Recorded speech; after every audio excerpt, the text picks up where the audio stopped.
ಆತ್ಮೀಯ ಸಹೋದರ ಸಹೋದರಿಯರೇ, ಸತ್ಯವೇದ ಅಧ್ಯಯನ ಕಾರ್ಯಕ್ರಮವು ನಿಮ್ಮೆಲ್ಲರ ಆತ್ಮೀಯ ಜೀವಿತಕ್ಕೆ ಬಹಳಷ್ಟು ಆಶೀರ್ವಾದವನ್ನು ತಂದಿದೆ ಎಂಬುದಾಗಿ ನಾವು ನಂಬುತ್ತೇವೆ. ದೇವರ ವಾಕ್ಯಗಳು ಯಾವಾಗಲೂ ನಮ್ಮ ಜೀವಿತದಲ್ಲಿ ಕಾರ್ಯ ಮಾಡುವಾಗ ನಾವು ಬಲವನ್ನು ಹೊಂದಿಕೊಳ್ಳುತ್ತೇವೆ.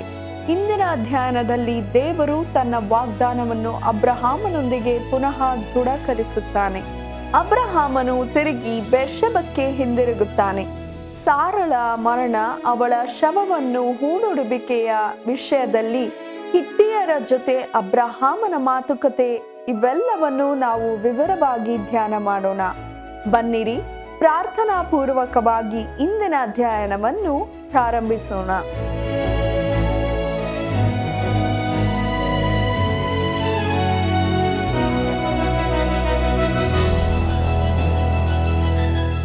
ಯೆಹೋವನು ನನಗೆ ಆಲೋಚನೆಯನ್ನು ಹೇಳಿಕೊಡುತ್ತಾನೆ, ಆತನನ್ನು ಕೊಂಡಾಡುವೆನು. ಕೀರ್ತನೆಗಳು 16:7.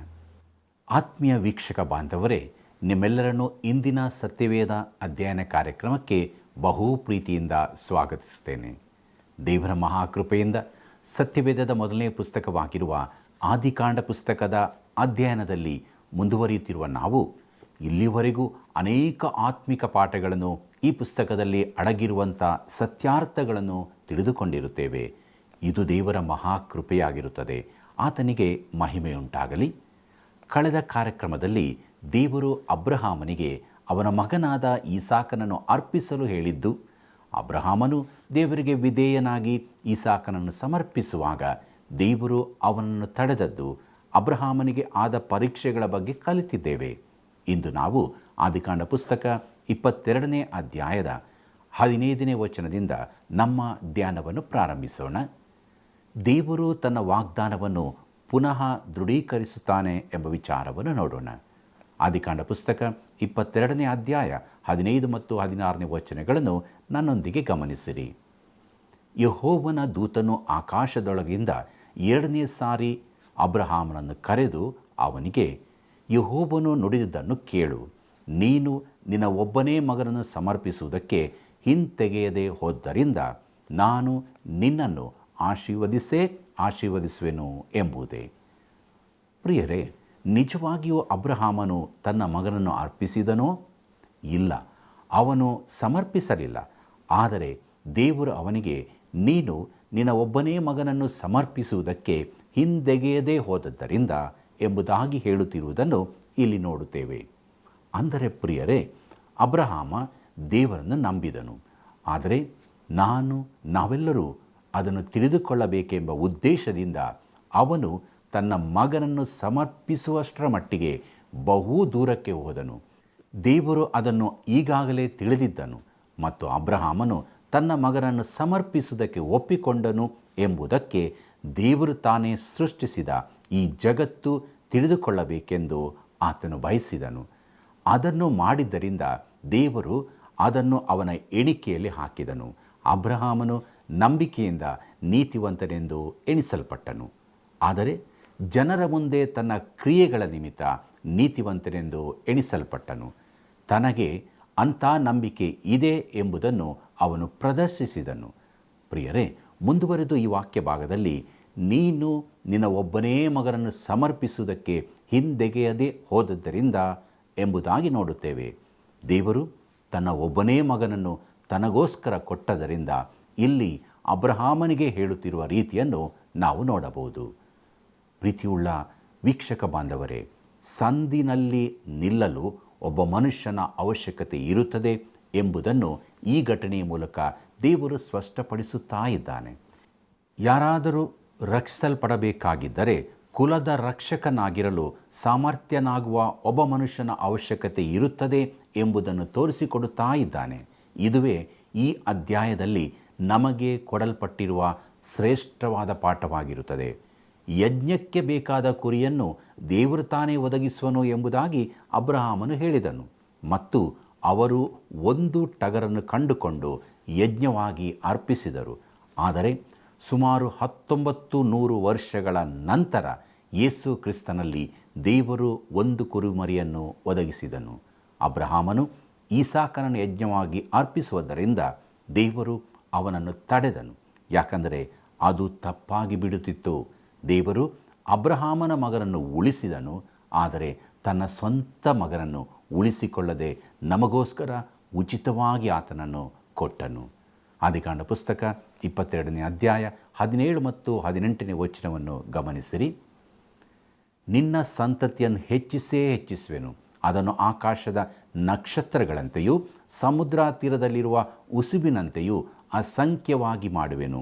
ಅವರು ಶತ್ರುಗಳ ಪಟ್ಟಣಗಳನ್ನು ಸ್ವಾಧೀನ ಮಾಡಿಕೊಳ್ಳುವರು.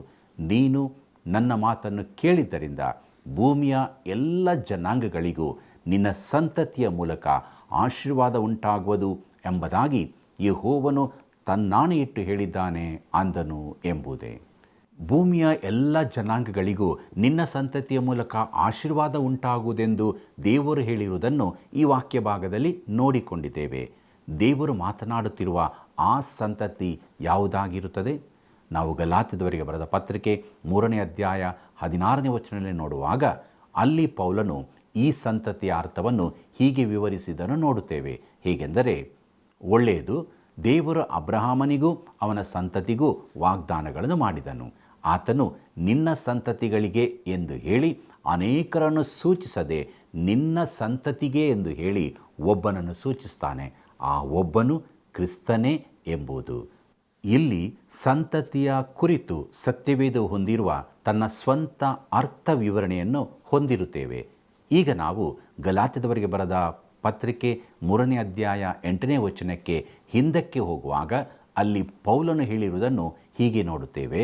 ಹೇಗೆಂದರೆ, ದೇವರು ಅನ್ಯ ಜನರನ್ನು ನಂಬಿಕೆ ನಿಮಿತ್ತವಾಗಿಯೇ ನೀತಿವಂತರೆಂದು ನಿರ್ಣಯಿಸುವನೆಂಬುದಾಗಿ ಶಾಸ್ತ್ರವು ಮೊದಲೇ ಕಂಡು ಅಬ್ರಹಾಮನಿಗೆ ನಿನ್ನ ಮೂಲಕ ಎಲ್ಲ ಜನಾಂಗಗಳವರಿಗೆ ಆಶೀರ್ವಾದ ಉಂಟಾಗುವುದೆಂಬ ಶುಭವರ್ತಮಾನವನ್ನು ಮುಂಚಿತವಾಗಿಯೇ ತಿಳಿಸಿತು ಎಂಬುದೇ.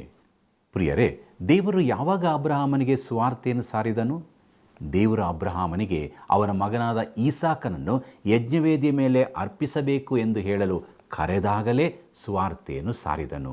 ಭೂಮಿಯ ಎಲ್ಲ ಜನಾಂಗಗಳಿಗೂ ನಿನ್ನ ಸಂತತಿಯ ಮೂಲಕ ಆಶೀರ್ವಾದ ಉಂಟಾಗುವುದು ಎಂದು ನಮ್ಮ ಇಂದಿನ ವಾಕ್ಯ ಭಾಗದಲ್ಲಿ ದೇವರು ಹೇಳಿರುವುದನ್ನು ನೋಡುತ್ತೇವೆ. ಮತ್ತು ಆ ಸಂತತಿಯು ಕ್ರಿಸ್ತನಾಗಿದ್ದಾನೆ. ಅಬ್ರಹಾಮನಿಗೆ ಕೊಡಲ್ಪಟ್ಟಂತೆಯೇ ನಾವು ಮನಸ್ಸು ಮಾಡುವುದಾದರೆ ಇದುವೇ ಆ ಶುಭವರ್ತಮಾನವಾಗಿತ್ತು. ಪ್ರಿಯರೇ, ಸಾಂಪ್ರದಾಯಿಕವಾಗಿ ನಾವು ದಾಟಿಕೊಂಡು ಹೋಗಿರುವ ಒಂದು ವಿಷಯವನ್ನು ಕುರಿತು ಹೇಳಲು ಬಯಸುತ್ತೇನೆ. ಅದೇನೆಂದರೆ, ಅಬ್ರಹಾಮ, ಈಸಾಕ, ಯಾಕೋಬ ಮತ್ತು ಹಳೆ ಒಡಂಬಡಿಕೆಯ ಭಕ್ತಾದಿಗಳು ಶ್ರೇಷ್ಠ ವ್ಯಕ್ತಿಗಳಾಗಿದ್ದರು. ಆದರೆ ನಮ್ಮ ಹಾಗೆ ಅವರು ಚತುರರು, ಬುದ್ಧಿವಂತರೂ ಆಗಿರಲಿಲ್ಲ ಮತ್ತು ಹೆಚ್ಚಿನದನ್ನು ತಿಳಿದುಕೊಂಡಿರಲಿಲ್ಲ ಎಂಬುದಾಗಿ ನಾವು ಊಹಿಸಿಕೊಳ್ಳುತ್ತೇವೆ. ಆದರೆ ಕ್ರಿಸ್ತನ ಬರೋಣದ ಕುರಿತು ಮತ್ತು ಸುವಾರ್ತೆಯ ಕುರಿತು ನಮಗಿಂತಲೂ ಹೆಚ್ಚಾಗಿ ಅಬ್ರಹಾಮನಿಗೆ ತಿಳಿದಿತ್ತು ಎಂದು ನಾನು ನಂಬುತ್ತೇನೆ. ಯೋಹಾನ ಬರೆದ ಸುವಾರ್ತೆ 8ನೇ ಅಧ್ಯಾಯ 56ರಲ್ಲಿ ನಮ್ಮ ಕರ್ತನಾದ ಯೇಸು ಕ್ರಿಸ್ತನು ಹೀಗೆ ಹೇಳಿರುತ್ತಾನೆ. ಹೇಗೆಂದರೆ, ನಿಮ್ಮ ಮೂಲ ಪುರುಷನಾದ ಅಬ್ರಹಾಮನು ನನ್ನ ದಿನವನ್ನು ತಾನು ನೋಡೆನೆಂದು ಉಲ್ಲಾಸಪಟ್ಟನು, ಅದನ್ನು ನೋಡಿ ಸಂತೋಷಗೊಂಡನು ಅಂದನು ಎಂಬುದೇ. ಅಂದರೆ ನಾವು ಗ್ರಹಿಸಿಕೊಳ್ಳುವುದಕ್ಕಿಂತಲೂ ಹೆಚ್ಚಾಗಿ ಅಬ್ರಹಾಮನು ತಿಳಿದುಕೊಂಡಿದ್ದನು. ದೇವರು ಅಬ್ರಹಾಮನಿಗೆ ಹೆಚ್ಚಿನದನ್ನು ಪ್ರಕಟಿಸಿದ್ದನು. ಆದರೆ ರಕ್ಷಕನು ಆಗ ಇನ್ನೂ ಬಂದಿರಲಿಲ್ಲ ಮತ್ತು ಮುಂದಿನ 1900 ವರ್ಷಗಳವರೆಗೂ ಆತನು ಬರುವುದಿಲ್ಲ ಎಂಬುದನ್ನು ನಾವು ಇಂದು ತಿಳಿದಿರುವೆವು. ಆದರೆ ಅಬ್ರಹಾಮನು ಈಸಾಕನನ್ನು ಸಮರ್ಪಿಸಿದ ಆ ಮೊರಿಯಾ ಬೆಟ್ಟದ ಸ್ಥಳದಲ್ಲಿ ಯಜ್ಞದ ಮತ್ತು ಕ್ರಿಸ್ತನ ಪುನರುತ್ಥಾನದ ಚಿತ್ರಣ ಇತ್ತು. ದೇವರು ಈಸಾಕನನ್ನು ಸಮರ್ಪಿಸಲು ಅಬ್ರಹಾಮನನ್ನು ಕರೆದ 3 ದಿವಸದ ನಂತರ ಅವರು ಮೊರಿಯಾ ಬೆಟ್ಟಕ್ಕೆ ಹೋದರು. ಅದೇ ದಿನ ಅಬ್ರಹಾಮನು ಈಸಾಕನನ್ನು ಜೀವಂತವಾಗಿ ಪಡೆದುಕೊಂಡನು. ಆದ್ದರಿಂದಲೇ ಇದು ಕ್ರಿಸ್ತನ ಮರಣದ ಮತ್ತು ಪುನರುತ್ಥಾನದ ಚಿತ್ರಣವಾಗಿರುತ್ತದೆ. ಪ್ರಿಯರೇ, ದೇವರು ಈ ಶುಭ ವರ್ತಮಾನವನ್ನು ಅಬ್ರಹಾಮನಿಗೆ ಸಾರಿದನು ಎಂಬುದಾಗಿ ಪೌಲನು ಹೇಳುತ್ತಾನೆ ಮತ್ತು ನಿಶ್ಚಯವಾಗಿ ಅದು ಇಲ್ಲಿ ಮಾಡಲ್ಪಟ್ಟಿದೆ. ಪ್ರಿಯರೇ, ಭೂಮಿಯ ಎಲ್ಲ ಜನಾಂಗಗಳಿಗೂ ನಿನ್ನ ಸಂತತಿಯ ಮೂಲಕ ಆಶೀರ್ವಾದ ಉಂಟಾಗುವುದು ಎಂಬುದಾಗಿ ನೋಡಿಕೊಂಡಿದ್ದೇವೆ. ಇಂದು ಯೇಸು ಕ್ರಿಸ್ತನ ಸುವಾರ್ತೆಯು ಲೋಕದ ಮೂಲೆ ಮೂಲೆಗೂ ಹೋಗಿರುತ್ತದೆ. ಹೀಗಿರುವಾಗಲೂ ಇನ್ನೂ ಅದನ್ನು ಕೇಳದೇ ಇರುವವರು ಅನೇಕರಿದ್ದಾರೆ. ಆದರೂ ಎಲ್ಲ ಜನಾಂಗಗಳವರಿಗೂ ಆಶೀರ್ವಾದ ಉಂಟಾಗಿರುತ್ತದೆ ಮತ್ತು ಜನಾಂಗಗಳು ಹೊಂದಬಹುದಾದ ಏಕೈಕ ಆಶೀರ್ವಾದವು ಅದು ಯೇಸು ಕ್ರಿಸ್ತನ ಮೂಲಕವೇ ಆಗಿರುತ್ತದೆ. ನೋಡಿರಿ, ನೀನು ನನ್ನ ಮಾತನ್ನು ಕೇಳಿದ್ದರಿಂದ ಎಂಬುದಾಗಿ ಈ ವಾಕ್ಯ ಭಾಗದಲ್ಲಿ ನೋಡಿದ್ದೇವೆ. ಅಂದರೆ ಅಬ್ರಹಾಮನು ದೇವರ ಮಾತಿಗೆ ವಿಧೇಯನಾದನು. ಆ ವಿಧೇಯತೆಯು ಅವನ ನಂಬಿಕೆಯ ಮೇಲೆ ಆಧಾರವಾಗಿತ್ತು ಮತ್ತು ನಂಬಿಕೆಯು ಯಾವಾಗಲೂ ಕ್ರಿಯೆಯಲ್ಲಿ ನಡೆಸುತ್ತದೆ. ಕ್ರಿಯೆಗಳಿಲ್ಲದ ನಂಬಿಕೆ ಸತ್ತದ್ದಾಗಿರುತ್ತದೆ. ಮುಂದಕ್ಕೆ ನಾವು ಅಬ್ರಹಾಮನು ಬೇರ್ಷೆಬಕ್ಕೆ ಹಿಂದಿರುಗುತ್ತಾನೆ ಎಂಬುದನ್ನು ನೋಡೋಣ. ಆದಿಕಾಂಡ ಪುಸ್ತಕ 22ನೇ ಅಧ್ಯಾಯ 19 ಮತ್ತು 20ನೇ ವಚನವನ್ನು ಗಮನಿಸಿರಿ. ತರುವಾಯ ಅಬ್ರಹಾಮನು ತನ್ನ ಸೇವಕರ ಬಳಿಗೆ ತಿರುಗಿ ಬಂದನು. ಅವರು ಹೊರಟು ಅವನ ಜೊತೆಯಲ್ಲಿ ಬೇರ್ಷೆಬಕ್ಕೆ ಹೋದರು. ಅಬ್ರಹಾಮನು ಬೇರ್ಷೆಬದಲ್ಲಿ ವಾಸವಾಗಿದ್ದನು. ಇವುಗಳಾದ ಮೇಲೆ ಅಬ್ರಹಾಮನು ತನ್ನ ತಮ್ಮನಾದ ನಾಹೋರನಿಗೆ ಮಿಲ್ಕಲಲ್ಲಿ ಮಕ್ಕಳು ಹುಟ್ಟಿದ್ದರೆಂದು ವರ್ತಮಾನವನ್ನು ಕೇಳಿದನು ಎಂಬುದೇ. ಪ್ರಿಯರೇ, ಈ ಅಧ್ಯಾಯದ ಉಳಿದ ಭಾಗವು ಅಬ್ರಹಾಮನ ಕುಟುಂಬದ ಬಗ್ಗೆ ಸ್ವಲ್ಪ ಮಾಹಿತಿಯನ್ನು ನೀಡುತ್ತದೆ. ಅಬ್ರಹಾಮನು ತನ್ನ ತಮ್ಮನಾದ ನಾಹೋರನನ್ನು ಕಾರಾನಿನಲ್ಲಿ ಬಿಟ್ಟು ಬಂದಿದ್ದನು. ಅವನ ಸಂತತಿಯು ದೇವರ ವಾಕ್ಯದಲ್ಲಿ ಅನುಸರಿಸಲ್ಪಟ್ಟಿರುವುದಿಲ್ಲ. ಆದರೆ ನಂತರದಲ್ಲಿ ಆ ಸಂತತಿಯು ಅಬ್ರಹಾಮನ ಸಂತತಿಯನ್ನು ಅಡ್ಡವಾಗಿ ಹಾದು ಹೋಗಲಿದೆ. ಆ ಭಾಗಕ್ಕೆ ಬಂದಾಗ ನಾವು ಅದನ್ನು ನೋಡಿಕೊಳ್ಳೋಣ. ಇಲ್ಲಿಗೆ ಪ್ರಿಯರೇ, ಆದಿಕಾಂಡ ಪುಸ್ತಕದ 22ನೇ ಅಧ್ಯಾಯವು ಮುಕ್ತಾಯವಾಯಿತು. ಇಲ್ಲಿವರೆಗೂ ದೇವರು ತನ್ನಾತ್ಮನ ಮೂಲಕ ನಮ್ಮನ್ನು ಮಾರ್ಗದರ್ಶಿಸಿ ನಡೆಸಿದ್ದಕ್ಕಾಗಿ ಆತನಿಗೆ ಮಹಿಮೆ ಉಂಟಾಗಲಿ. ಮುಂದೆ ನಾವು ಆದಿಕಾಂಡ ಪುಸ್ತಕದ 23ನೇ ಅಧ್ಯಾಯದ ಕಡೆಗೆ ನಮ್ಮ ಗಮನವನ್ನು ಹರಿಸೋಣ. ಈ 23ನೇ ಅಧ್ಯಾಯದ ಮುಖ್ಯ ಪ್ರಸ್ತಾಪವು ಸಾರಳ ಮರಣ ಮತ್ತು ಹೂಣುವಿಕೆ ಎಂಬುದೇ. ಈ 23ನೇ ಅಧ್ಯಾಯದಲ್ಲಿ ನಾವು ಸಾರಳ ಮರಣವನ್ನು ಮತ್ತು ಆಕೆಯನ್ನು ಹೂಣಿಡಲು ಅಬ್ರಹಾಮನು ಮಕ್ವೇಲದ ಗವಿಯನ್ನು ಕೊಂಡುಕೊಂಡದನ್ನು ನೋಡುತ್ತೇವೆ. ಆದಿಕಾಂಡ ಪುಸ್ತಕ 23ನೇ ಅಧ್ಯಾಯ ಮೊದಲಿನ 2 ವಚನಗಳನ್ನು ಗಮನಿಸಿರಿ. ಸಾರಳ ಜೀವಮಾನ ಕಾಲವು 127 ವರ್ಷ. ಇಷ್ಟು ವರ್ಷ ಬದುಕಿದ ಮೇಲೆ ಆಕೆ ಕಾನಾನ್ ದೇಶದಲ್ಲಿರುವ ಹೆಬ್ರೋನ್ ಎಂಬ ಕಿರಿಯತರ್ಬದಲ್ಲಿ ಸತ್ತಳು. ಅಬ್ರಹಾಮನು ಬಂದು ಆಕೆಯ ನಿಮಿತ್ತ ಗೋಳಾಡಿ ಕಣ್ಣೀರು ಸುರಿಸಿದನು ಎಂಬುದೇ. ಪ್ರಿಯರೇ, ಇಲ್ಲಿ ಸಾರಳ ವಯಸ್ಸು 127 ವರ್ಷ ಎಂಬುದಾಗಿ ಕೊಡಲ್ಪಟ್ಟಿರುವುದನ್ನು ನಾವು ಗಮನಿಸಬಹುದು. ಈ ಸಾಕನು ಹುಟ್ಟಿದಾಗ ಆಕೆಯು 90 ವರ್ಷದವಳಾಗಿದ್ದಳು. ಅಂದರೆ ಆಕೆಯ ಮರಣದ ಸಮಯದಲ್ಲಿ ಈ ಸಾಕನು 37 ವರ್ಷದವನಾಗಿದ್ದನು. ಅಂದರೆ ಈ ಸಾಕನನ್ನು ಯಜ್ಞವಾಗಿ ಅರ್ಪಿಸಿದ ಹಲವಾರು ವರ್ಷಗಳ ನಂತರ ಸಾರಳು ಮರಣ ಹೊಂದಿದಳು ಎಂದು ನಾನು ಭಾವಿಸುತ್ತೇನೆ. ಪ್ರಿಯರೇ, ಸಾರಳು ಕಿರಿಯತರ್ಬ ಅಂದರೆ ಹೆಬ್ರೋನಿನಲ್ಲಿ ಸತ್ತಳು ಎಂಬುದಾಗಿ ಹೇಳಲ್ಪಟ್ಟಿದೆ. ದೇವರು ಈಗಾಗಲೇ ಅಬ್ರಹಾಮನಿಗೆ ಕೊಟ್ಟಿದ್ದ ಅದೇ ಭೂಮಿಯಲ್ಲಿ ಅವನು ಸಾರಳನ್ನು ಸಮಾಧಿ ಮಾಡೋದಕ್ಕೋಸ್ಕರ ಒಂದು ಗವಿಯನ್ನು ಕೊಂಡುಕೊಳ್ಳಬೇಕಾಯಿತು. ಯಾಕೆ? ಅವನು ಸಾರಳ ಮೃತ ದೇಹವನ್ನು ಬೇರೆ ಕಡೆಗೆ ಹೂಣಿಡಲು ಮನಸ್ಸು ಮಾಡಲಿಲ್ಲ ಅಥವಾ ತೆಗೆದುಕೊಂಡು ಹೋಗಲಿಲ್ಲ. ಅದಕ್ಕೆ ಕಾರಣವೇನೆಂದರೆ ಅವರು ಈ ಭೂಮಿಯ ವಿಷಯದಲ್ಲಿ ಹೊಂದಿದ್ದ ಭವಿಷ್ಯತ್ತಿನ ನಿರೀಕ್ಷೆಯಾಗಿತ್ತು. ನಾವು ಈ ಅಧ್ಯಾಯದಲ್ಲಿ ಮುಂದುವರಿಯುತ್ತಾ ಹೋದಂತೆ ಆಸಕ್ತಿಕರವಲ್ಲದ, ಪ್ರಚೋದಿಸದ ಅಥವಾ ಬಹುತೇಕ ರೋಗಗ್ರಸ್ತವಾಗಿ ಕಂಡುಬರುವ ಶವ ಸಂಸ್ಕಾರ ಅಥವಾ ಅಂತ್ಯಕ್ರಿಯೆಯ ವ್ಯವಸ್ಥೆಗಳನ್ನೇ ನೋಡಿದ್ದಾಗ್ಯೂ ಇಲ್ಲಿ ಒಂದು ಶ್ರೇಷ್ಠವಾದ ಸತ್ಯತೆಯನ್ನು ನೋಡುವುದು ಬಹು ಮುಖ್ಯವಾಗಿರುತ್ತದೆ. ಮುಂದಕ್ಕೆ ನಾವು ಆದಿಕಾಂಡ ಪುಸ್ತಕ 23ನೇ ಅಧ್ಯಾಯ 3 ಮತ್ತು 4ನೇ ವಚನಗಳನ್ನು ನೋಡೋಣ. ಆಮೇಲೆ ಆಕೆಯ ಶವದ ಬಳಿಯಿಂದ ಎದ್ದು ಹಿತ್ತಿಯರ ಬಳಿಗೆ ಹೋಗಿ ಅವರಿಗೆ, ನಾನು ನಿಮ್ಮಲ್ಲಿ ಪರದೇಶದವನು ಪರವಾಸಿಯೂ ಆಗಿದ್ದೇನಷ್ಟೇ. ತೀರಿ ಹೋಗಿರುವ ನನ್ನ ಪತ್ನಿಯ ಸಮಾಧಿಗೋಸ್ಕರ ನಿಮ್ಮಲ್ಲಿ ನನ್ನ ಸ್ವಂತಕ್ಕೆ ಭೂಮಿಯನ್ನು ಕೊಡಬೇಕೆಂದು ಕೇಳಿಕೊಂಡನು ಎಂಬುದೇ. ಪ್ರಿಯರೇ, ದೇವರು ಅವನಿಗೆ ಕೊಡುವುದಾಗಿ ವಾಗ್ದಾನ ಮಾಡಿದ್ದ ವಾಗ್ದಾನದ ಭೂಮಿಯಲ್ಲೇ ತನ್ನನ್ನು ಪರದೇಶದವನು ಪರವಾಸಿಯೂ ಎಂಬುದಾಗಿ ಕರೆದುಕೊಳ್ಳುತ್ತಾ ಇದ್ದಾನೆ ಎಂಬುದನ್ನು ಈ ವಾಕ್ಯ ಭಾಗದ ಮೂಲಕ ನಾವು ತಿಳಿದುಕೊಳ್ಳಬಹುದು. ಆದಿಕಾಂಡ ಪುಸ್ತಕ 23ನೇ ಅಧ್ಯಾಯ 5 ಮತ್ತು 6ನೇ ವಚನಗಳನ್ನು ನಾವು ಓದಿಕೊಳ್ಳುವಾಗ ಅಲ್ಲಿ ನಾವು ತಿಳಿದುಕೊಳ್ಳುವುದೇನೆಂದರೆ, ಆ ದೇಶದಲ್ಲಿ ವಾಸವಾಗಿದ್ದ ಹಿತ್ತಿಯರಿಂದ ಇದೊಂದು ಉದಾರವಾದ ಕೊಡುಗೆಯಾಗಿರುತ್ತದೆ ಎಂಬುದನ್ನು ಇಲ್ಲಿ ತಿಳಿದುಕೊಳ್ಳಬಹುದು. ಬಹುಶಃ ಅವರು ಅಬ್ರಹಾಮನಿಗೆ ಹೀಗೆ ಹೇಳಿರಬಹುದು. ಹೇಗೆಂದರೆ, ಅಬ್ರಹಾಮನೇ, ನಮ್ಮಲ್ಲಿರುವ ಸಮಾಧಿಗಳೊಳಗೆ ನೀನು ಯಾವುದನ್ನಾದರೂ ಆಯ್ದುಕೊಳ್ಳಬಹುದು ಅಷ್ಟೇ. ಅದನ್ನು ನಿನಗೆ ಕೊಡಲು ನಾವು ಸಂತೋಷರಾಗಿದ್ದೇವೆ ಎಂಬುದಾಗಿ. ಪ್ರಿಯರೇ, ಅಬ್ರಹಾಮನು ಪ್ರಚಂಡವಾದ ಪ್ರಭಾವವನ್ನು ಅವರ ಮೇಲೆ ಬೀರಿದ್ದನು. ಅವರು ಅವನನ್ನು ಮಹಾಪ್ರಭು ಎಂಬುದಾಗಿ ಕರೆಯುತ್ತಾ ಇದ್ದಾರೆ. ಈ ಮನುಷ್ಯನ ಪ್ರಭಾವವು ಯಾವುದೋ ಒಂದಕ್ಕೆ ಎಣಿಕೆಯಾಗಿತ್ತು. ಮುಂದಕ್ಕೆ ನಾವು ಆದಿಕಾಂಡ ಪುಸ್ತಕ 23ನೇ ಅಧ್ಯಾಯ 7ರಿಂದ 9 ವಚನಗಳನ್ನು ಓದಿಕೊಳ್ಳುವಾಗ ನಾವಲ್ಲಿ ತಿಳಿದುಕೊಳ್ಳುವುದೇನೆಂದರೆ, ಅಬ್ರಹಾಮನು ಮಕ್ವೇಲದ ಗವಿಯನ್ನು ಆಯ್ಕೆ ಮಾಡಿಕೊಂಡನು, ಆದರೆ ಅವನು ಅದನ್ನು ಕೊಂಡುಕೊಳ್ಳಲು ಬಯಸಿದನು, ಯಾವುದೊಂದನ್ನು ಉಚಿತವಾಗಿ ಹೊಂದಲು ಬಯಸಲಿಲ್ಲ ಎಂಬುದನ್ನು ಈ ವಾಕ್ಯ ಭಾಗದ ಮೂಲಕ ನಾವು ತಿಳಿದುಕೊಳ್ಳುತ್ತೇವೆ. ಪ್ರಿಯರೇ, ಇದನ್ನು ಬೇರೆ ಮಾತಿನಲ್ಲಿ ಹೇಳುವುದಾದರೆ, ದೇವರು ಆ ಭೂಮಿಯನ್ನು ಅವನಿಗೆ ಕೊಡುವವರೆಗೂ ತನಗೆ ಬೇಕಾದದ್ದೆಲ್ಲವನ್ನು ಅವನು ಕೊಂಡುಕೊಳ್ಳಲು ಬಯಸಿದನು ಎಂಬುದೇ. ಆದುದರಿಂದ ಅವನು ಈಗ ನಿಜವಾಗಿಯೂ ಹೂಣಿಡುವ ಸ್ಥಳವನ್ನು ಕೊಂಡುಕೊಳ್ಳುತ್ತಾ ಇದ್ದಾನೆ. ಯಾಕೆ ಅಬ್ರಹಾಮನು ಸಾರಳ ಮೃತದೇಹವನ್ನು ಹೂಣಿಡಲು ಬೇರೆ ಕಡೆಗೆ ಹೋಗಲಿಲ್ಲ ಎಂಬುದಾಗಿ ಪುನಃ ನಿಮ್ಮನ್ನು ಕೇಳಲು ಬಯಸುತ್ತೇನೆ. ಅವನು ಆಕೆಯನ್ನು ಅಲ್ಲಿಯೇ ಹೂಣಿಡಲು ಕಾರಣವೇನೆಂದರೆ, ಅದು ವಾಗ್ದಾನದ ದೇಶವಾಗಿತ್ತು ಮತ್ತು ಅಲ್ಲಿ ಭವಿಷ್ಯತ್ತಿನ ನಿರೀಕ್ಷೆಯಿತ್ತು ಎಂಬುದೇ. ಪ್ರಿಯರೇ, ನಾವು ಸತ್ಯವೇದದ ಮೂಲಕ ಹಾದು ಹೋಗುವುದಾದರೆ ದೇವರು ಹೊಂದಿರುವ 2 ಶ್ರೇಷ್ಠ ಉದ್ದೇಶಗಳನ್ನು ಮತ್ತು 2 ಶ್ರೇಷ್ಠ ನಿರೀಕ್ಷೆಗಳನ್ನು ಕಂಡುಕೊಳ್ಳುವವರಾಗಿದ್ದೇವೆ.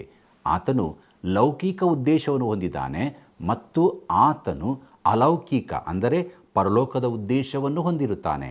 ಆತನು ಒಂದು ಲೌಕಿಕ ಉದ್ದೇಶವನ್ನು ಹೊಂದಿರುತ್ತಾನೆ ಎಂಬುದಾಗಿ ಹೇಳುವುದಾದರೆ, ನಾವು ವಾಸಿಸುವ ಈ ಭೂಮಿಯು ನಿತ್ಯತ್ವದೊಳಗೆ ಹೋಗಲಿದೆ. ಅದು ಒಂದು ನೂತನ ಮಾದರಿಯಲ್ಲಿ ವಿನಿಮಯ ಮಾಡಲ್ಪಡುತ್ತದೆ. ನೂತನ ಆಕಾಶ, ನೂತನ ಭೂಮಂಡಲ ಎಂಬುದಾಗಿ ಸತ್ಯವೇದದಲ್ಲಿ ನೋಡುವಂಥ ಸಂಗತಿಯು ಸಂಭವಿಸಲಿದೆ. ಆದರೆ ನಿತ್ಯ ನಿರಂತರಕ್ಕೂ ವಾಸಿಸಲ್ಪಡುವ ಒಂದು ಭೂಮಿಯು ಇರುತ್ತದೆ. ಈ ವಾಗ್ದಾನವನ್ನು ದೇವರು ಅಬ್ರಹಾಮನಿಗೂ ಮತ್ತು ಅವನ ಸಂತತಿಯವರಿಗೂ ನೀಡಿದನು. ದೇವರು ಈ ಲೋಕದೊಂದಿಗೆ ಹಮ್ಮಿಕೊಂಡಿರುವ ತನ್ನ ಕಾರ್ಯಕ್ರಮವನ್ನು ನಿರ್ವಹಿಸಿದ ನಂತರ ಈ ಲೋಕವನ್ನು ಬಿಸಾಡಿ ಬಿಡುವುದಿಲ್ಲ ಅಥವಾ ಕಸದ ತೊಟ್ಟಿಯಲ್ಲಿ ಹಾಕುವುದಿಲ್ಲ. ಅದನ್ನು ನೂತನ ಮಾದರಿಯಾಗಿ ವಿನಿಮಯ ಮಾಡಲಿದ್ದಾನೆ. ಅದು ನಿತ್ಯತ್ವದಲ್ಲಿ ಹೋಗಲಿರುತ್ತದೆ ಮತ್ತು ಅದರಲ್ಲಿ ಜನರು ವಾಸಿಸಲಿರುತ್ತಾರೆ. ಇದು ಅಬ್ರಹಾಮನ ನಿರೀಕ್ಷೆಯಾಗಿತ್ತು. ಮತ್ತೊಂದು ದಿನ ಪುನರುತ್ಥಾನವಾಗುವಾಗ ಅವನು ಸಾರಳು ಅದೇ ಭೂಮಿಯಲ್ಲಿ ಎಬ್ಬಿಸಲ್ಪಡುವುದಕ್ಕಾಗಿಯೇ ಅಲ್ಲಿ ಹೂಣಿಡಲು ಬಯಸಿದನು. ಪ್ರಿಯರೇ, ತನ್ನ ನಂತರ ಎಷ್ಟೋ ಜನರು ಬರುತ್ತಾರೆ ಎಂಬುದನ್ನು ಅವನು ಎಂದಿಗೂ ತಿಳಿದಿರಲಿಲ್ಲ. ಆದರೆ ವಾಸ್ತವಿಕವಾಗಿ ಕೋಟ್ಯಾಂತರ ಜನರು ಸತ್ತವರೊಳಗಿಂದ ಎಬ್ಬಿಸಲ್ಪಡಲಿದ್ದಾರೆ. ಇದು ಅವರ ನಿರೀಕ್ಷೆಯಾಗಿದೆ. ಇದು ಲೌಕಿಕ ನಿರೀಕ್ಷೆಯಾಗಿದೆ ಮತ್ತು ಇದು ಗುರುತಿಸಲ್ಪಡಲಿದೆ. ಆತನು ಈಗ ಸಿದ್ಧಪಡಿಸಿರುವಂಥ ನೂತನ ಯೆರೂಸಲೇಮಿನ ಕುರಿತು ಮಾತನಾಡುತ್ತಾ ಇದ್ದಾನೆ ಮತ್ತು ಅದು ಸಭೆಯು ಹೋಗುವಂಥ ಸ್ಥಳವಾಗಿರುತ್ತದೆ. ಹೊಸ ಯೆರೂಸಲೇಮ್ ಎಂಬುದು ಸಭೆಯ ನಿತ್ಯ ನಿವಾಸ ಸ್ಥಾನವಾಗಿರುತ್ತದೆ. ಈ ಬೋಧನೆಯು ಶಿಷ್ಯರಿಗೆ ಹೊಸದಾಗಿತ್ತು ಮತ್ತು ದೇವರ ಮಕ್ಕಳೆನಿಸಿಕೊಂಡಿರುವ ಇಂದಿನ ಅನೇಕ ಜನರಿಗೂ ಕೂಡ ಅದು ಹಾಗೇ ಆಗಿರಬಹುದು.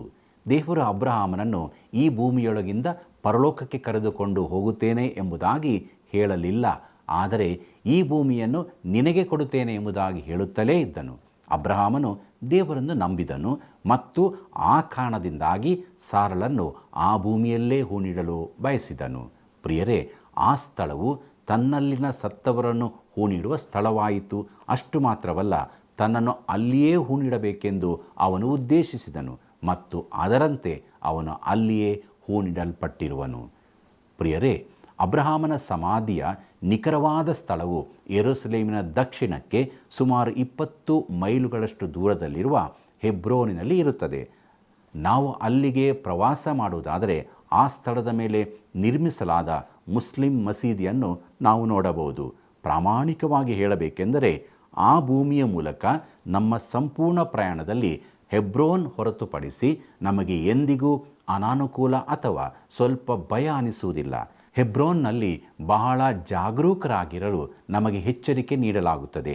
ಪ್ರವಾಸಿಗರ ಬಗ್ಗೆ ಮತ್ತು ವಾಸ್ತವವಾಗಿ ಅಲ್ಲಿ ಸೇರದ ಪ್ರತಿಯೊಬ್ಬರ ಬಗ್ಗೆಯೂ ಹೆಚ್ಚಿನ ವಿರೋಧವಿತ್ತು. ಖಂಡಿತ ನಾವು ಮಸೀದಿಗೆ ಭೇಟಿ ನೀಡಿ ಒಳಗೆ ಹೋದಾಗ ನೆಲದಲ್ಲಿ ಒಂದು ಸಣ್ಣ ರಂಧ್ರದ ಮೂಲಕ ಅಬ್ರಹಾಮ ಮತ್ತು ಸಾರಾ, ಈಸಾಕ ಮತ್ತು ರೆಬೆಕ್ಕ, ಯಾಕೋಬ ಮತ್ತು ಲೇಯ ಅವರನ್ನು ಸಮಾಧಿ ಮಾಡಿದ ಗುಹೆಯನ್ನು ನೋಡಬಹುದು. ರಾಹೇಲದ ಸಮಾಧಿಯು ಬೆತ್ಲೆಹೇಮಿನಲ್ಲಿರುತ್ತದೆ. ಇವರೆಲ್ಲರೂ ಈ ಭೂಮಿಯಲ್ಲಿಯೇ ಸತ್ತವರೊಳಗಿಂದ ಎಬ್ಬಿಸಲ್ಪಡುವರು ಎಂಬ ನಿರೀಕ್ಷೆಯನ್ನು ಹೊಂದಿರುವ ಕಾರಣದಿಂದಾಗಿ ಇಲ್ಲಿಯೇ ಸಮಾಧಿ ಮಾಡಲ್ಪಟ್ಟಿರುತ್ತಾರೆ. ಅದು ಲೌಕಿಕ ನಿರೀಕ್ಷೆಯಾಗಿರುತ್ತದೆ. ಹೊಸ ಒಡಂಬಡಿಕೆಯ ವಿಶ್ವಾಸಿಗಳಾದ ನಮಗಾದರೂ ಪರಲೋಕದ ನಿರೀಕ್ಷೆ ಇರುತ್ತದೆ. ಈಗ ಆ ನಿರ್ದಿಷ್ಟವಾದ ಸಮಯದಲ್ಲಿ ಅಬ್ರಹಾಮನಿಗೆ ಹೂಣಿಡುವುದು ಯಾಕೆ ಅಷ್ಟೊಂದು ಪ್ರಾಮುಖ್ಯವಾಗಿತ್ತು ಎಂಬುದನ್ನು ಸ್ಪಷ್ಟವಾಗಿ ನಾವು ತಿಳಿದುಕೊಂಡಿರುತ್ತೇವೆ ಎಂದು ನಾನು ನಂಬುತ್ತೇನೆ. ಪ್ರಿಯರೇ, ಮುಂದುವರೆದು ಅಬ್ರಹಾಮನು ಆ ಗವಿಯನ್ನು ಕೊಂಡುಕೊಳ್ಳಲು ವ್ಯವಹಾರ ಮಾಡುತ್ತಿರುವುದನ್ನು ನಾವು ಈಗ ಗಮನಿಸಬಹುದು. ಆದಿಕಾಂಡ ಪುಸ್ತಕ 23ನೇ ಅಧ್ಯಾಯ 10ನೇ ವಚನದಿಂದ 12ನೇ ವಚನದವರೆಗೆ ಗಮನಿಸಿರಿ. ಇಷ್ಟರಲ್ಲಿ ಎಪ್ರೋನನೇ ಅಲ್ಲಿ ಹಿತ್ತಿಯರ ನಡುವೆ ಕೂತಿದ್ದನು. ಹೀಗಿರಲಾಗಿ ಹಿತ್ತಿಯನಾದ ಎಪ್ರೋನನು ಹಿತ್ತಿಯರಾಗಿದ್ದ ಆ ಊರಿನವರೆಲ್ಲರ ಎದುರಿನಲ್ಲಿ ಅಬ್ರಹಾಮನಿಗೆ, ಹಾಗಲ್ಲ ಸ್ವಾಮಿ, ನನ್ನ ಮಾತನ್ನು ಲಾಲಿಸು. ಆ ಭೂಮಿಯನ್ನು ಅದರಲ್ಲಿರುವ ಗವಿಯನ್ನು ನಿನಗೆ ಸುಮ್ಮನೆ ಕೊಡುತ್ತೇನೆ. ನನ್ನ ಜನರ ಮುಂದೆಯೇ ಕೊಡುತ್ತೇನೆ. ತೀರಿ ಹೋದ ನಿನ್ನ ಪತ್ನಿಗೆ ಅದರಲ್ಲಿ ಸಮಾಧಿ ಮಾಡಬಹುದು ಎಂದು ಹೇಳಲು ಅಬ್ರಹಾಮನು ಆ ದೇಶದ ಜನರಿಗೆ ಬೊಗ್ಗಿ ನಮಸ್ಕರಿಸಿ ಎಂಬುದೇ. ಪ್ರಿಯರೇ, ಈ ವಾಕ್ಯ ಭಾಗದಲ್ಲಿ ನಾವು ಅಬ್ರಹಾಮನನ್ನು ಮತ್ತು ಆ ಜನರ ಔದಾರ್ಯವನ್ನು, ಅದರಲ್ಲೂ ವಿಶೇಷವಾಗಿ ಎಪ್ರೋನನ ಉದಾರತೆಯನ್ನು ಗಮನಿಸಬಹುದು. ಅಂದಿನ ದಿನಗಳಲ್ಲಿ ಅವರು ಖಂಡಿತವಾಗಿಯೂ ಸುಸಂಸ್ಕೃತರಾಗಿದ್ದರು ಅಥವಾ ಸಭ್ಯರಾಗಿದ್ದರು. ಅವರ ಸಭ್ಯತೆಯನ್ನು ಗಮನಿಸುವುದು ಬಹಳ ಆಸಕ್ತಿಕರವಾಗಿದೆ. ಮತ್ತು ಅಬ್ರಹಾಮನು ದೇಶದ ಜನರಿಗೆ ಬೊಗ್ಗಿ ನಮಸ್ಕರಿಸಿ ಎಂಬುದಾಗಿ ನೋಡುತ್ತೇವೆ. ಪ್ರಿಯರೇ, ಆದಿಕಾಂಡ ಪುಸ್ತಕ 23ನೇ ಅಧ್ಯಾಯ 13ರಿಂದ 16 ವಚನಗಳನ್ನು ನಾವು ನೋಡುವಾಗ ಅಲ್ಲಿ ನಾವು ತಿಳಿದುಕೊಳ್ಳುವುದೇನೆಂದರೆ, ಅಲ್ಲಿ ಅಬ್ರಹಾಮನು ಆ ಭೂಮಿಯನ್ನು ಮತ್ತು ಆ ಗವಿಯನ್ನು ಕಾನೂನುಬದ್ಧವಾದ ದರಖಾಸ್ತು ಕೊಡುವುದರ ಮೂಲಕ ಅಥವಾ ನಿವೇದಿಸುವುದರ ಮೂಲಕ ಕೊಂಡುಕೊಂಡನು ಎಂಬುದನ್ನು ತಿಳಿದುಕೊಳ್ಳುತ್ತೇವೆ. ಮುಂದಕ್ಕೆ ನಾವು ಆದಿಕಾಂಡ ಪುಸ್ತಕ 23ನೇ ಅಧ್ಯಾಯ 17ರಿಂದ 20ನೇ ವಚನದವರೆಗೆ ನೋಡೋಣ. ಹೀಗೆ ಮಮ್ರೆಗೆ ಎದುರಾಗಿರುವ ಮಕ್ವೇಲಕ್ಕೆ ಸೇರಿದ ಎಪ್ರೋನನ ಭೂಮಿಯು, ಅದಕ್ಕೆ ಸೇರಿದ ಗವಿಯು, ಅದರಲ್ಲಿ ಮತ್ತು ಅದರ ಸುತ್ತಣ ಅಂಚಿನಲ್ಲಿ ಇದ್ದ ಮರಗಳು ಸಹಿತವಾಗಿ ಅಬ್ರಹಾಮನ ಸ್ವಂತ ಭೂಮಿಯೆಂದು ಹಿತ್ತಿಯರಾಗಿದ್ದ ಆ ಊರಿನವರೆಲ್ಲರ ಮುಂದೆ ದೃಢವಾಯಿತು. ಇದಾದ ಮೇಲೆ ಅಬ್ರಹಾಮನು ತನ್ನ ಹೆಂಡತಿಯಾದ ಸಾರಳ ಶವವನ್ನು ಕಾನಾನ್ ದೇಶದಲ್ಲಿ ಎಬ್ರೋನೆಂಬ ಮಮ್ರೆಗೆ ಎದುರಾಗಿರುವ ಮಕ್ವೇಲದ ಭೂಮಿಯಲ್ಲಿರುವ ಗವಿಯೊಳಗೆ ಹೂಣಿಟ್ಟನು. ಹಿತ್ತಿಯರು ಆ ಭೂಮಿಯನ್ನು, ಅದರಲ್ಲಿರುವ ಗವಿಯನ್ನು ಸ್ವಂತವಾದ ಸ್ಮಶಾನ ಭೂಮಿಯಾಗುವುದಕ್ಕೆ ಅಬ್ರಹಾಮನಿಗೆ ಕೊಟ್ಟು ನಿರ್ಣಯಿಸಿದರು ಎಂಬುದೇ. ಪ್ರಿಯರೇ, ಇಂದು ಆ ಸ್ಥಳವು ಹೆಬ್ರೋನಿನಲ್ಲಿ ಮಸೀದಿಯನ್ನು ನಿರ್ಮಿಸಲಾಗಿರುವ ಸ್ಥಳ. ಇದನ್ನು ಇಸ್ಲಾಂ ಜಗತ್ತಿನ 2ನೇ ಅಥವಾ 3ನೇ ಪ್ರಮುಖ ಮಸೀದಿ ಎಂದು ಪರಿಗಣಿಸಲಾಗಿದೆ. ಕೈರೋ ಮತ್ತು ಇತರ ಸ್ಥಳಗಳಲ್ಲಿ ಅವರಿಗೆ ಅನೇಕ ಮಸೀದಿಗಳಿವೆ ಮತ್ತು ಅತ್ಯಂತ ಮುಖ್ಯವಾದದ್ದು ಸಹಜವಾಗಿ ಮಕ್ಕಾದಲ್ಲಿರುತ್ತದೆ. ಹೆಬ್ರೋನಿನಲ್ಲಿರುವ ಒಂದು ಅಥವಾ ಯೆರೂಸಲೇಮಿನಲ್ಲಿರುವ ಒಂದು 2ನೇ ಸ್ಥಾನದಲ್ಲಿದೆಯೋ ಎಂದು ನನಗೆ ಖಚಿತವಿಲ್ಲ. ಆದರೆ ಇನ್ನೊಂದು 3ನೇ ಸ್ಥಾನದಲ್ಲಿದೆ. ಇದು ಎಷ್ಟು ಮುಖ್ಯ ಎಂದು ನೀವು ನೋಡಬಹುದು. ಏಕೆಂದರೆ ಅರಬ್ಬರು ಎಲ್ಲರೂ ತಮ್ಮ ವಂಶಾವಳಿಯನ್ನು ಅಬ್ರಹಾಮನಿಗೆ ಹಿಂದಿರುಗಿಸುತ್ತಾರೆ. ಪ್ರೀತಿಯುಳ್ಳ ಸಹೋದರ ಸಹೋದರಿಯರೇ, ದೇವರ ವಾಕ್ಯವನ್ನು ನಾವು ಅಧ್ಯಯನ ಮಾಡಿದ್ದೇವೆ. ದೇವರು ತನ್ನ ವಾಕ್ಯದಲ್ಲಿ ನಮಗೆ ತಿಳಿಸಿದ ಸತ್ಯಗಳಿಗಾಗಿ ದೇವರಿಗೆ ಸ್ತೋತ್ರ ಹೇಳೋಣ. ಅಬ್ರಹಾಮನಂತೆ ನಾವು ದೇವರ ಮೇಲೆ ನಂಬಿಕೆ ಇಟ್ಟು ಆ ನಂಬಿಕೆಯನ್ನು ಕ್ರಿಯೆಯಲ್ಲಿ ತೊಡಗಿಸುತ್ತಾ ನೀತಿವಂತರಾಗಿ ನಡೆಯೋಣ. ಹೀಗಾಗುವುದಕ್ಕಾಗಿ ದೇವರ ಸಹಾಯವನ್ನು ಬೇಡಿಕೊಳ್ಳೋಣ. ಪ್ರಾರ್ಥನೆ ಮಾಡೋಣ. ಕರುಣಾಳು ದೇವರೇ, ಇದ್ದಂಥ ಸ್ಥಿತಿಯಲ್ಲಿ ನಿನ್ನ ಪಾದ ಬಳಿಗೆ ಬಂದಿದ್ದೇವೆ. ನಿನ್ನ ಮಾತನ್ನು ಕೇಳಿ ಅಬ್ರಹಾಮನದಕ್ಕೆ ವಿಧೇಯನಾದನು. ನಮ್ಮ ಜೀವಿತದಲ್ಲಿ ಕೂಡ ದಿನಾಲು ನಿನ್ನ ವಾಕ್ಯವನ್ನು ನಿನ್ನ ಮಾತಾಗಿ ನಾವು ಸ್ವೀಕರಿಸಿ ಅದಕ್ಕೆ ವಿಧೇಯರಾಗಿ ಅದರ ಪ್ರಕಾರ ನಡೆಯುವುದಕ್ಕೆ ನಮಗೆ ಬಲ ಕೊಡು. ನಿನ್ನಾತ್ಮನ ಮೂಲಕ ನಮ್ಮನ್ನು ನಡೆಸು. ತಂದೆಯಾದ ದೇವರೇ, ನಮ್ಮೆಲ್ಲ ವೀಕ್ಷಕ ಬಾಂಧವರು ಅವರವರು ಇರುವಂಥ ಸ್ಥಳದಲ್ಲಿ ನಿನ್ನ ಬಳಿಗೆ ಬಂದು ಬೇಡುವಾಗ ಅವರ ಜೀವಿತಗಳಲ್ಲಿ ನಿನ್ನ ಕೃಪೆಯನ್ನು ಹೇರಳವಾಗಿ ಸುರಿಸು. ಅವರು ರಕ್ಷಣೆಯನ್ನು ಹೊಂದಿಕೊಂಡವರಾಗಿ ನಿನ್ನ ವಾಕ್ಯ ಭರಿತರಾಗಿ ಆತ್ಮಭರಿತರಾಗಿ ಜೀವಿಸುವುದಕ್ಕೆ ಸಹಾಯ ಮಾಡು. ಯೇಸುವಿನ ನಾಮದಲ್ಲಿ ಬೇಡಿದ್ದೇವೆ ತಂದೆ, ಆಮೆನ್.